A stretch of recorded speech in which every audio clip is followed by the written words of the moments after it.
this is Russ. Well, by the time you see this video, it's my birthday.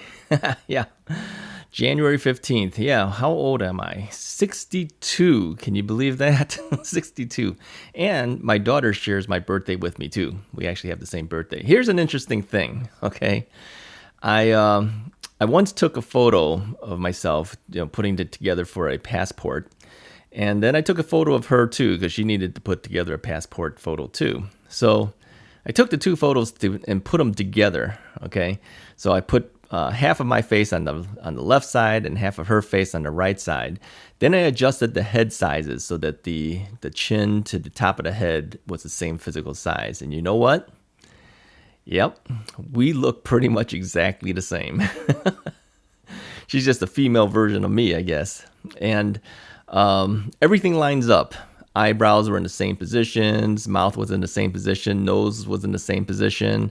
Everything was exactly the same. So you cannot ever say that she got switched at birth because we look pretty close to the same. Yeah, we do. And okay, there's probably a little bit of my wife in there too, but she does look a lot like me. So anyways, so what's the purpose of this video? Well, I figured at 62 years old, I kind of tell you all the things that I wish I could have done that I haven't done yet, all right? And maybe the things that I can't do anymore because of this knee, all right? So some of the things that I've always wanted to do is I've always wanted to go to places like the Grand Canyon. Now, the only place I ever went to that was kind of like out on the camping trail was back in 1976, right after I graduated high school. My family went to Yellowstone Park. And to get there from the Illinois area, you have to go through the Badlands, in South Dakota, and you get to see Mount Rushmore, and then you get to the to Yellowstone Park. So that was the one and only time we ever did camping, all right? And here's what we found out with camping. We don't like camping. We had this big tent and everything, and this laying on the ground was it was kind of hard to do, quite frankly. And your tent seems to gather a lot of ants, which of course, after we packed up the tent, ends up in your van. So, yeah, we didn't really like camping too much. Yeah, but I did like the adventure of going out there. So the one thing I've always wanted to do was actually go out to the Grand Canyon. So now I start wondering, can I actually do the Grand Canyon? Okay, now before the knee replacement, the only thing I thought of was, okay, I'd have to take my mobility scooter with me and everything. So now that the knee is done, can I actually walk it? And the answer is not yet. Still have issues with walking, okay? And while it doesn't hurt like it did before the knee replacement, it hurts in a different way now, right? Because the knee has issues still. And I can't walk fast, and unlevel things like rocks and stuff like that. No, I don't think so. I don't think I can do that. So, yeah, that's one thing that I won't probably be able to get to go. Now, they have told me that you could go and just go to look at it. You don't have to go down it or anything like that. But then, you kind of lose some of the the interesting things that you could do because you can't go down there. So, yeah, that's probably not going to happen. So that's a bucket list thing that I don't think will end up happening for me. And what else did I always wanted to do? Well, I always wanted to go scuba diving. I know everything there is to know about going scuba diving. I've known it since high school. I used to read all these skin diver magazines and everything like that, and all the books about how to scuba dive and everything. And then I found out that there was a scuba club at our high school. So here's the thing I can't do. I can't go down deep. My ears can't handle the pressure. I don't think I can go deeper than 10 feet before the pressure becomes too much for me. Now, I know that you're supposed to try to equalize, but I've never been able to do it. So, yeah, that's another thing I won't ever be able to do. And now, definitely with the knee, absolutely not. Can't do that. So, what else is it that I haven't been able to do? Well, I've never ridden a motorcycle. Okay, I don't think I plan to do that either, quite frankly. I'm not against motorcycles, but I've seen the aftermath of some motorcycle accidents, we had photos in one of the police departments that I had worked at, and yeah, you after seeing that, you don't want to deal with that. So, but I'm sure a lot of people enjoy it. Okay, what else? Well, I always wanted to get an e-bike. I don't see myself getting that. My wife won't let me do it.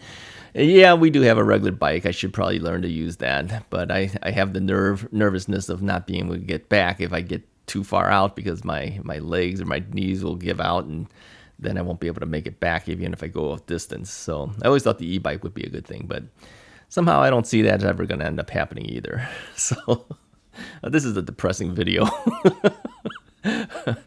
So anyway, 62. Do I feel 62? No, I'm still kind of a kid at heart, quite frankly.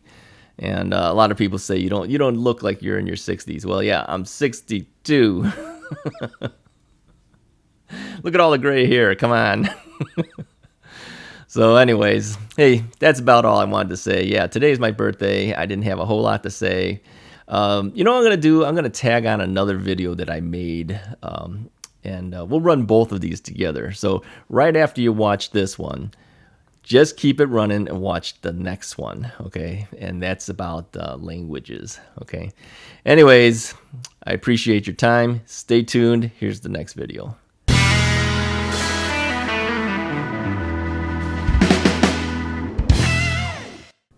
Hey, this is Russ. Do you speak a different language?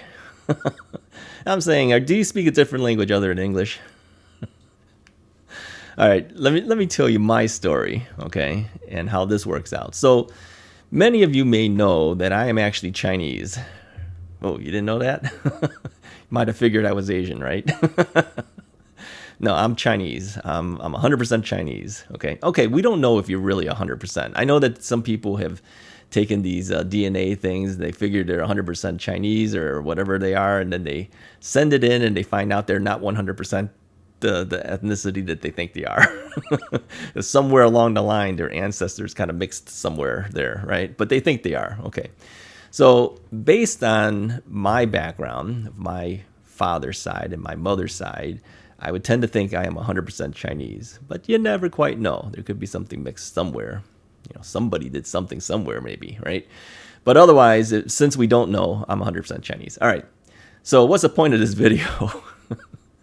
Do you speak a different language? Okay, let me tell you my story. When I was growing up, my parents, my dad would always speak English to us, but my mom always spoke Chinese. Okay, and she didn't speak Mandarin and she didn't speak Cantonese. Right, these are the two major dialects within Chinese. Okay,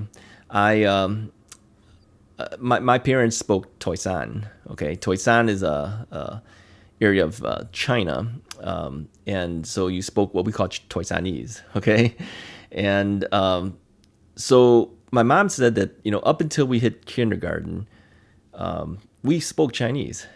Okay, I'm saying my brother and I. Okay, I have a sister too, but she was about 5 years younger than me. Okay, but up until that time, we spoke Chinese. But then when you go to school, you speak English, right?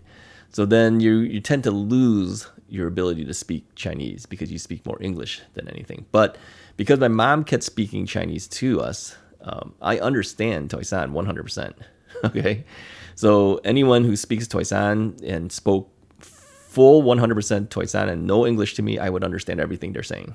Okay, and Toisan is very similar to Cantonese, but nowhere close to Mandarin. All right, so I would say I understand maybe 60 to 70% Cantonese because of that. All right, I can't read or write either one. All right, and I understand nothing for Mandarin. Now, okay, a few words here and there, but it really is not that similar. It's quite different.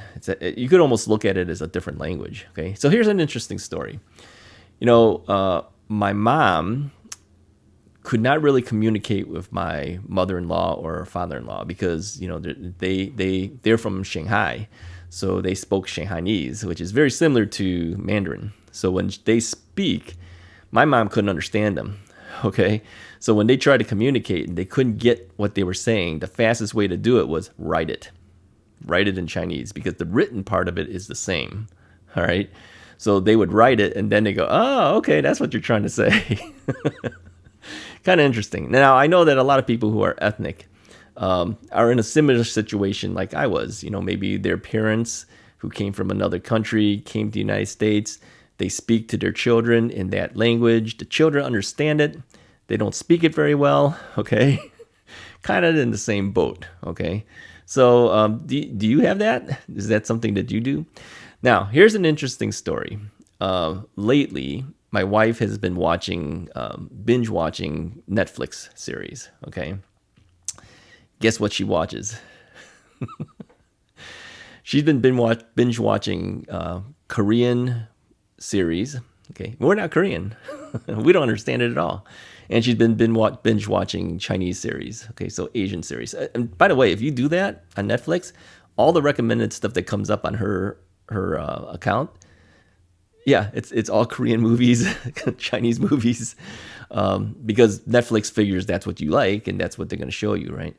So why does she do that? Well, first off, I think she started out with the Chinese stuff, and she wanted to pick up some Mandarin and things too, because you know if you hear it enough times and you read the subtitles, you kind of tend to start picking up words and things. So and of course, you know her parents speaking Shanghainese.